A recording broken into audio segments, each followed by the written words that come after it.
Camerounais, Camerounaises, mes chers compatriotes, l'année 2018 s'achève avec un bilan très mitigé et à la clé, le peuple camerounais qui renouvelait sa confiance au président de la République, Paul Biya, lui confiant ainsi les clés d'un nouveau septennat, qui durant son cours ou arrivé à son terme sera écrit une autre histoire de notre nation.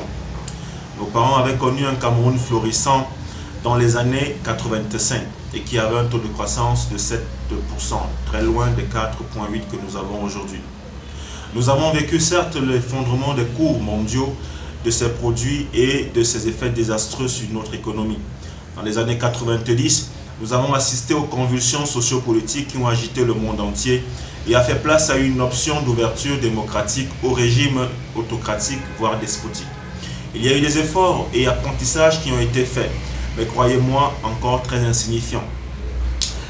En un peu plus de 50 années d'histoire formelle de notre pays,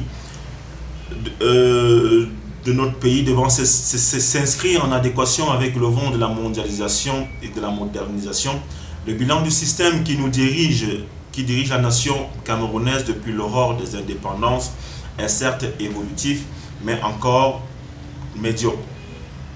Le Cameroun est en crise et très profonde, une crise liée à son histoire, une crise identitaire et une crise institutionnelle. Nous pouvons noter celle qui frappe les régions du nord et du sud-ouest de notre pays.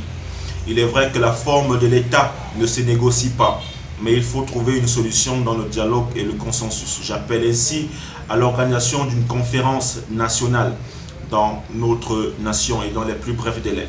Les régions du nord, du Grand Nord et de l'Est sont encore insécurisées, sans oublier l'ensemble du territoire, avec tout récemment les régions de l'Ouest et l'Adamawa qui se faisaient attaquer. Nous devons songer rapidement et sans délai au rapatriement des restes de notre défunt président Amadou Ahidjo, renforcer la sécurité à nos frontières parce qu'elles sont très poreuses. Il faudra lutter avec force et acharnement contre la corruption, le détournement des deniers publics qui sont déjà institutionnalisés et sont à l'origine de la non-organisation de la Coupe d'Afrique des Nations dans notre pays cette année, avec de lourdes conséquences que cela pourrait avoir sur le plan économique et j'en passe. Lutter contre la corruption également dans nos services, la douane, les services publics, la police, la gendarmerie et j'en passe. Les montants également dans nos écoles où des montants connus sont demandés aux parents pour l'accès aux grands concours dans nos écoles. Il faudra contenir la fuite des capitaux et la fuite des intelligences. Il faudra un courage politique qui donnera un nouveau visage à notre diplomatie très moribonde. La révision de certains accords et traités non bénéfiques à notre pays est quitter tels que les APE et quitter le plus vite possible le franc CFA.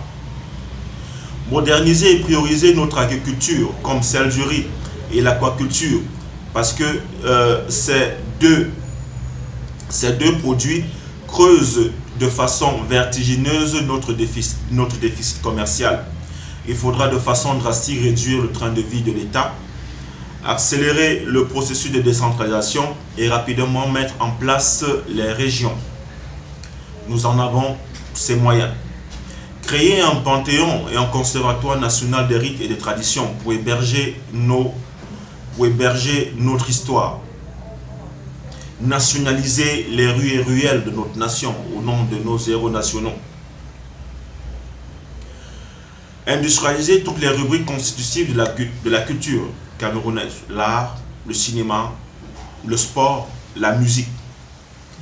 Garantir la sécurité sociale et des retraites. Renforcer et moderniser les écoles et universités. Les arrimer au marché de l'emploi. Améliorer les plateaux techniques dans l'ensemble des formations sanitaires régionales de notre nation. Assainir le climat des affaires. Encourager et soutenir les start-up, les PME, bref le secteur privé. La liste des réformes est très longue, comme la révision du code électoral. Nous devons savoir que toute nation a une âme. Celle du Cameroun, c'est la paix. On ne peut parler de paix si le peuple a faim, si le peuple a faim et mendie son pain. S'il est en insécurité, s'il n'y a pas d'alternance, même comme un éminent docte de notre pays disait que parler d'alternance, c'est museler le peuple. Vraiment, c'est scandaleux lorsque on se fait appeler démocrate. Si le chômage et les incertitudes sont notre quotidien, s'il n'y a pas de transparence et indépendance des différents pouvoirs, si nous vivons dans les inégalités, les injustices, la corruption et les divisions, nous faisons partie de cette génération que nul ne peut stopper. Et ce modèle de paix doit être réécrit, vécu et intégré dans notre hygiène de vie. L'heure est venue, celle du changement qui pour moi est déjà là, à laquelle nous devons donner une force, une direction et un accomplissement de la destinée de notre nation et de tous les Camerounais, à laquelle le ciel nous met en marche et veille sur nous afin d'accomplir sa volonté, son plan divin pour le Cameroun, à laquelle ensemble nous devons penser, réinventer, respirer, vivre le rêve, l'idéal et le défi camerounais, à laquelle nous devons obtenir les résultats suite à nos efforts et sacrifices. Un Cameroun puissant, fort, stable et prospère, à laquelle nous nous mettons en marche, regardant l'avenir avec confiance dans l'unité, l'indépendance et la paix, à laquelle, face aux défis, aux difficultés, ménageons les efforts, ayant une seule âme, une même pensée, un seul esprit, pivotant autour de nous-mêmes, en harmonie avec notre foi, pour que les forces divines nous libèrent des douleurs et de l'ignorance. Nous avons la lourde responsabilité d'assurer la dimension tragique de l'histoire de notre pays dans l'obligation d'engagement et de résultats, en tenant chaque jour l'impossible ou l'hypocrisie, la lâcheté, les immoralités sont interdites, en incarnant l'intérêt général dans l'unité, la continuité et la présence, car c'est des profondeurs des peuples que viendra le sursaut, en se battant pour nos libertés et justice, pour récompenser le talent, le mérite et l'effort en prenant les risques de l'action. Je veillerai à ce que chacun de vous soit fier d'être Camerounais et membre de ce mouvement politique. Et dans un avenir très proche, fier d'être Camerounais. Il faudra pour cela un pacte social, un pacte régional et sous-régional, un pacte national. Je sais, et j'en ai la ferme conviction, que je suis investi pour accomplir une mission divine. J'ai tellement de choses à bâtir. J'ai besoin de vous pour mettre en route ce nouvel ordre politique camerounais et faire vivre aux Camerounais le rêve camerounais. Le peuple devra être le creuset où naîtront les grandes idées qui permettront à notre pays de se développer harmonieusement, faisant de la démocratie devant le peuple une priorité. Il sera responsable de l'unité nationale, symbole de la démocratie de tout un peuple. Il devra fonctionner comme un institut de la démocratie, où chacun devra se remettre personnellement en question ou pour se perfectionner. C'est lui qui devra montrer le chemin vers plus de démocratie. C'est à lui que revient la charge de mobiliser le peuple sur les grands débats qui tiennent à cœur tous les Camerounais. Le peuple doit être le moteur, le pilier de notre développement. Il doit être un réservoir d'idées et d'actions au service de notre nation. Il doit être un exemple, dénoncer tous les abus et contribuer à la répression de la fraude et de la corruption. Il doit faire admettre que la loi doit être respectée, car sans cet ordre, une démocratie ne peut être viable. Être à l'écoute de la nation, réfléchir, informer, convaincre, enseigner afin d'aider.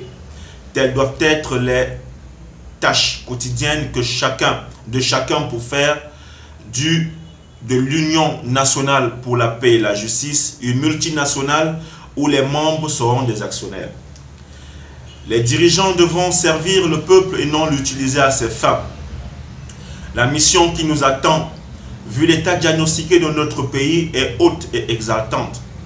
Nous ne devons pas hésiter à nous remettre en question ou à remettre en cause certaines structures et textes qui ne seraient plus bien adaptés à notre vie socio-politique.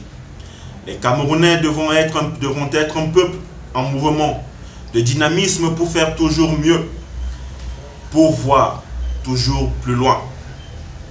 Chacun de nous devrait être un exemple pour le peuple camerounais. Ainsi s'accomplira la démocratie et les générations de nos héritages seront fiers de nous. Bonne et heureuse année 2019. Que Dieu vous bénisse, qu'il bénisse l'Union nationale pour la paix et la justice et qu'il bénisse le Cameroun. Je vous remercie.